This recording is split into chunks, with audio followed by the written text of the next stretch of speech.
केदारनाथ में हेलीकॉप्टर हादसा, 7 लोगों की मौत का कौन जिम्मेदार? हेली कंपनियों पर बड़ा सवाल।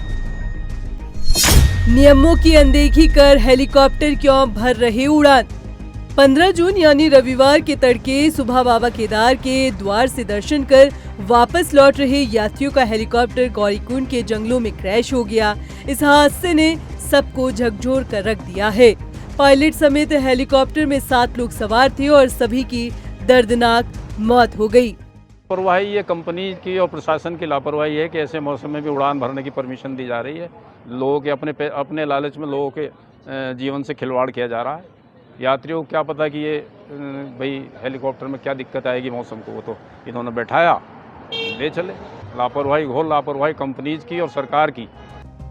इस हेलीकॉप्टर हादसे ने एक बार फिर से हेली सेवाओं और एविएशन कंपनियों पर सवाल खड़े कर दिए हैं और ये हाल तब है जब बीते सप्ताह पहले केदारनाथ में हेलीकॉप्टर की सड़क पर हुई इमरजेंसी लैंडिंग को लेकर उत्तराखंड के मुख्यमंत्री पुष्कर सिंह धामी ने सख्ती दिखाते हुए एक्शन के निर्देश दिए।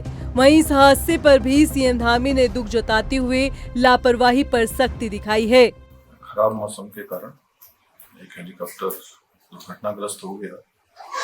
मैं सबसे पहले तो जो दुर्घटना में इनकी जान गई है, जो हताहत हुए हैं, उनके लिए भगवान से प्रार्थना करता हूँ कि भगवान उनको अपने श्री चरणों में स्थान दे और उनके परिवार के लोगों को जो असमय ये दुख आया है, कष्ट आया है, इस दुख को सहन करने की शक्ति प्रदान करें। और साथ ही इनको गंभीरता से लेते हुए हमने तत्काल एक आपातकालीन बैठक बुलाई है और उस बैठक में निर्देश दिए हैं कि एक सख्त SOP बनाई जाए जिसमें किसी भी कीमत पर जो हमारे DGCA के रूल हैं, मानक हैं, उनके मानकों के साथ किसी भी प्रकार का कोई भी ढिलाई न बरती जाए और जो उच्च हिमालयी क्षेत्र हैं, उच्च हिमालयी क्षेत्रों में चलने वाले पायलटों को उसका अनुभव हो, ये एविएशन कंपनियां भी सुनिश्चित करें। एक कंट्रोल एंड कमांड सेंटर यहाँ पर स्थापित किया जाए और जो इस घटना में दोषी हैं, जिनके कारण से घटना होगी, उनको तत्काल उनके खिलाफ सख्त कार्रवाई की। बता दें कि बीते कई सालों में उत्तराखंड में हुए इन हादसों से यही बात उभर कर सामने आई है कि खराब मौसम के बावजूद एविएशन कंपनियां बेतरतीब उड़ान भरती हैं, जिससे हादसे की आशंका बनी रहती है। यहाँ हेलीकॉप्टर इस तरह से लगातार उड़ान भरते हैं मानो शहर में चलने वाली ऑटो सेवा हो, जो बिना रुके यात्रियों को ढोते रहते हैं। उत्तराखंड में अब तक हुए हेलीकॉप्टर हादसे में ज्यादातर हादसे केदार घाटी में हुए हैं। इनमें से भी अधिकतर का कारण खराब मौसम रहा। अभी जैसे मैंने कहा कि इसकी जांच की सक्षम अथॉरिटी तो DGCA और AIB ही होते हैं और वही इसकी जांच करेंगे और कार्रवाई करेंगे। ज़िला प्रशासन और जो वहाँ का प्रशासन था उनके द्वारा, पटवारी के द्वारा जो तहरीर दी गई उसके क्रम में ये FIR की गई है। उसमें भी विवेचना होगी और कुछ ना कुछ ज़रूर जो भी आगे निकल के आएगा उसके हिसाब से कार्रवाई होगी। केदारनाथ में बीते हादसों पर आइए नजर डालते हैं। 7 जून 2025 को सड़क पर हेलीकॉप्टर की इमरजेंसी लैंडिंग कराई गई। 8 मई 2025 को उत्तरकाशी में हेलीकॉप्टर क्रैश हुआ, जिसमें 6 लोगों की मौत हो गई। 17 मई को केदारनाथ में एयर एम्बुलेंस क्रैश हुई। 24 मई 2024 को हेलीकॉप्टर की आपातकालीन लैंडिंग करानी पड़ी। 18 अक्टूबर 2022 को आर्यन एविएशन कंपनी का हेलीकॉप्टर क्रैश हुआ, जिसमें 7 लोगों की मौत हो गई। 23 सितंबर 2019 को हेलीकॉप्टर हादसा हुआ, जिसमें 6 यात्री सुरक्षित बचाए गए।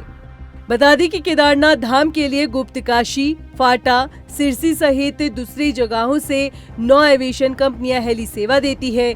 इन सभी कंपनियों के हेलीकॉप्टर उड़ान के लिए रूट भी तय है, लेकिन ज्यादातर हेलीकॉप्टर फ्यूल और समय बचाने के लिए तय ऊंचाई से नीचे उड़ान भरते हैं। यहाँ तक कि गौरीकुंड और केदारनाथ के बीच संकरी घाटियों को होकर हेलीकॉप्टर जाते हैं, जबकि रामबाड़ा से आगे गरुड़चट्टी और केदारनाथ के बीच घाटी में धुंध होती है, जिसके कारण विजिबिलिटी भी काफी कम हो जाती है और अधिकतर बार हादसे की स्थिति पैदा हो जाती है। बीते दिन हेलीकॉप्टर हादसे में एविएशन कंपनी की लापरवाही भी सामने आई है। हेलीकॉप्टर हादसे का कारण भले ही खराब मौसम बताया जा रहा हो, पर इसे हेली कंपनी द्वारा यूकाडा और DGCA के नियमों की अनदेखी भी माना जा रहा है। बता दी कि आर्यन हेली कंपनी को सुबह 6 बजे से 7 बजे वाला स्लॉट आवंटित हुआ था, पर कंपनी ने हेलीकॉप्टर की सुबह 5:11 पर ही उड़ान शुरू कर दी। केदारनाथ से वापसी में सुबह 5:24 पर यह हादसा हो गया। इस बारे में आर्यन एविएशन के बेस मैनेजर विकास तोमर और अकाउंटेबल मैनेजर कौशिक पाठक ने अनदेखी की।